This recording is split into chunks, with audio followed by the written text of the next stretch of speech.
Un cordial saludo con todos. El día de hoy nos encontramos con la doctora Tamara Arellano, médico internista en el zoológico de Guayabamba. Coméntenos un poquito de su experiencia profesional, por favor. Ok, actualmente tengo el cargo de médico residente aquí en el zoológico de Quito. He pasado por otras instituciones en cuanto a fauna silvestre como Proyecto Sacha o el Parque Macharilla en Manaví. Ok, ¿nos podría... ¿cómo definiría usted la medicina de conservación y cuál es su relevancia en el contexto ecuatoriano? Ok, definiría la medicina de conservación como un abanico donde nosotros tenemos que tomar varios puntos en cuenta porque engloba un montón de cosas, bienestar animal, leyes, conservación, medicina. Entonces eso, en cuanto a la primera parte de la pregunta. Y lo segundo, cómo impactaría aquí en el país.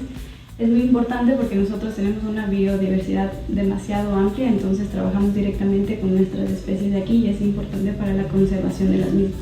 Ok, teniendo en cuenta eso, ¿cuáles cree usted que serían los principales desafíos y oportunidades que enfrenta un médico veterinario dedicado a la conservación aquí en el país? Ok, tenemos muchas complicaciones porque trabajamos, como les dije, con un montón de especies y cada especie tiene su fisiología, su anatomía diferente y nosotros como médicos tenemos que adaptarnos a ellos para poder tratar sus enfermedades o sacar casos clínicos hacia adelante. Entonces, eso sería la primera complicación. Segundo, tema de seguridades, contenciones, fármacos, recursos económicos, médicos, todo eso serían como las desventajas o tropezones que tenemos durante el manejo de esta situación. Ok, ahora hablando del médico veterinario, ¿qué habilidades y conocimientos considera que son esenciales para ejercer?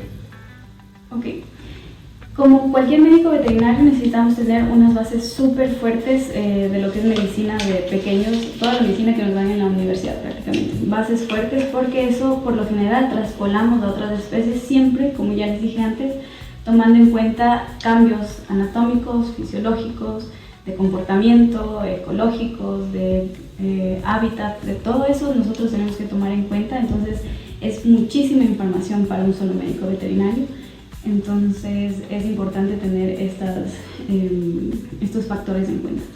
Ok, ¿nos podría hablar ahora de las acciones que considera usted prioritarias para fortalecer esta formación profesional de la medicina de conservación en Ecuador? Sería importante que haya un campo mucho más abierto, mucho más amplio en cuanto a especializaciones, diplomados, cursos, becas, en cuanto a tema de fauna en sí. Porque tenemos dentro de la fauna silvestre varios subespecies como cardiología, ecografía, odontología, anestesiología.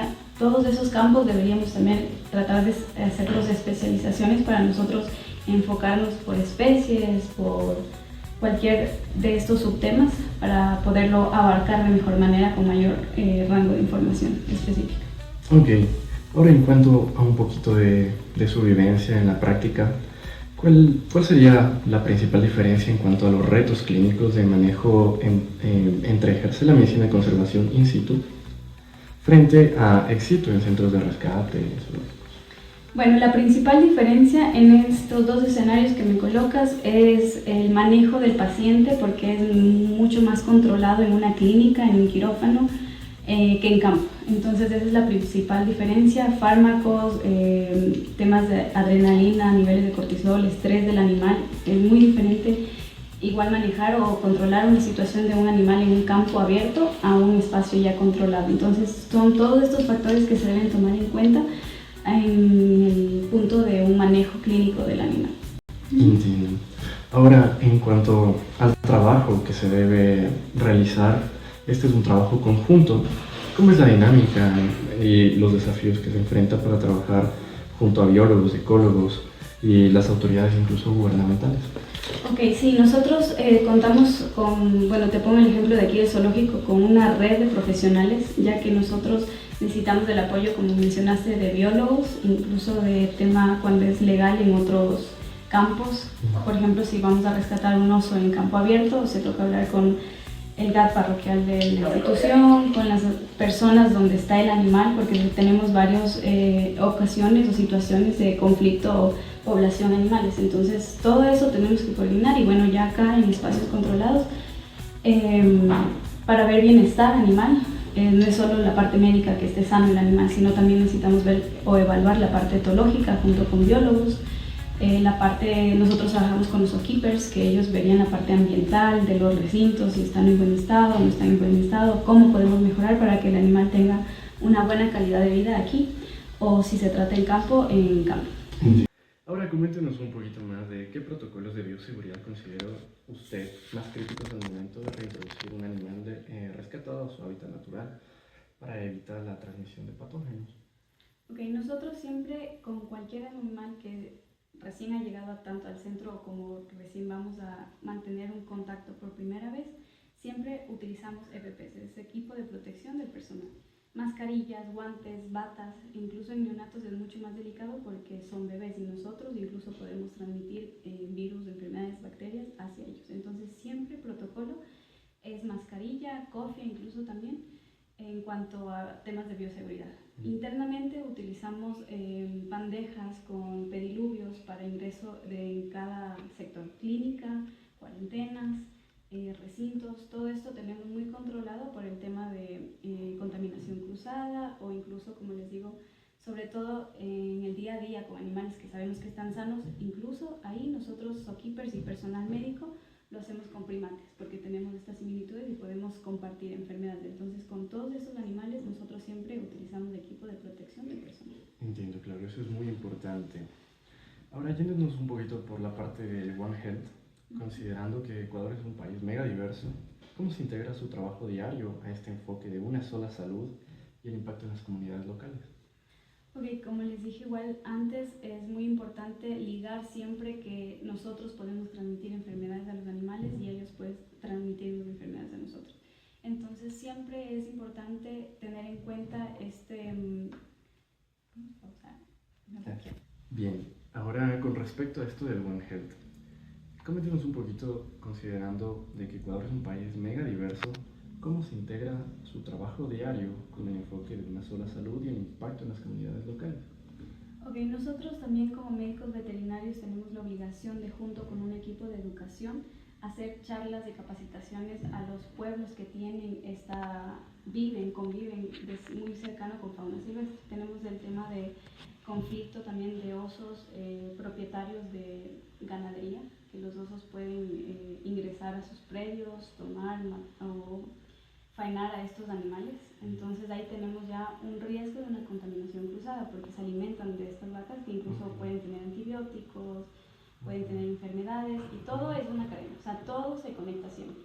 Entonces es importante siempre mantener comunicación con el Ministerio de Salud Pública, con el Ministerio en cuanto a del ambiente, a controlar y tratar de tener un conversatorio de lado y lado porque entendemos también que las poblaciones, las personas viven de esto y se alimentan de el dinero que les da la ganadería. Entonces también nosotros, en nuestra parte es importante que ellos entiendan que están ellos habitando en el hábitat de un oso libre. Entonces eso es importante, tener conversatorios y capacitaciones para que la gente entienda la importancia biológica y ecológica de este animal o de cualquier otro animal dentro de este ecosistema. Sí. Realmente, como usted lo menciona, debemos tener un equilibrio. Ok. Sabemos que los recursos económicos y logísticos para la conservación suelen ser algo limitados. ¿A qué dilemas éticos se enfrenta usted con mayor frecuencia al momento de decidir en el manejo de algún individuo? Nosotros sí, como fauna silvestre, como institución, hablándote de aquí del zoológico, nosotros dependemos de la taquilla de las entradas del zoológico. Entonces, con eso nosotros tenemos que ver alimentación de animales, medicación de animales que ya tienen un diagnóstico, sueldos del personal que hace el aseo de los animales, de los recintos, todo eso.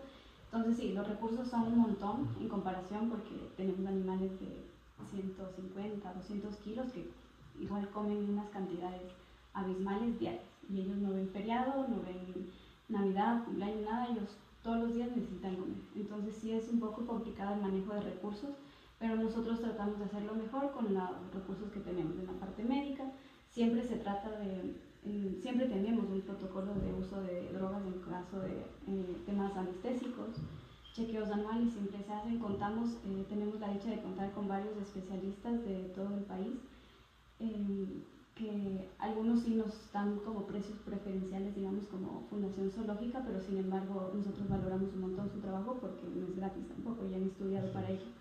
Entonces ellos nos colaboran en el tema de odontología, anestesiología, ecografía, radiología, oftalmología, neurología en caso que necesitemos. Contamos con una red de cirujanos en caso que necesitemos. Entonces somos muy afortunados como de contar con esta red de apoyo, aparte de los recursos que les comento de dónde nacen, ¿no? Ok. Ahora, yéndonos un poquito por el tema de tecnologías, ¿nos podría hablar un poquito de qué herramientas de diagnóstico o métodos de monitoreo innovadores están ganando terreno actualmente en la práctica de la medicina de conservación? Ok, lo más principal que yo te puedo decir son elementos o de diagnóstico que sean inalámbricos, porque nos facilita el manejo tanto aquí en la clínica como en campo. Por ejemplo, rayos X, que vemos que ya no necesitamos ir a un centro para tomar una radiografía, sino que la radiología puede acercarse a este sitio, al campo, donde sea, con el portátil. Igualmente, ecografía, tenemos el ecógrafo portátil. Todos estos elementos que sean portátiles están ganando mucho en este campo o nos sirven un montón en cuanto a diagnóstico de nuestros animales por el tema de que es fácil de llevar o trasladar. Listo. Para finalizar, ¿qué mensaje le daría usted a los futuros médicos veterinarios interesados en la conservación? Mi mensaje es que, aprovechen sus estudios los primeros semestres con las materias que son la base de la medicina veterinaria en sí, porque todo eso nos va a servir para traspolar a fauna silvestre. Y si están muy interesados en fauna, ingresen a grupos de voluntariados, ingresen a centros de rescate, hagan el trabajo, porque nosotros donde más aprendemos no es leyendo, sino haciendo. Entonces ese sería como mi consejo más fuerte para los chicos que estén interesados en fauna. Listo, doctora, le agradecemos por su tiempo, muchas gracias por la entrevista y bueno, a la comunidad les invitamos igual a que visiten el zoológico de Guayabamba. Muchas gracias.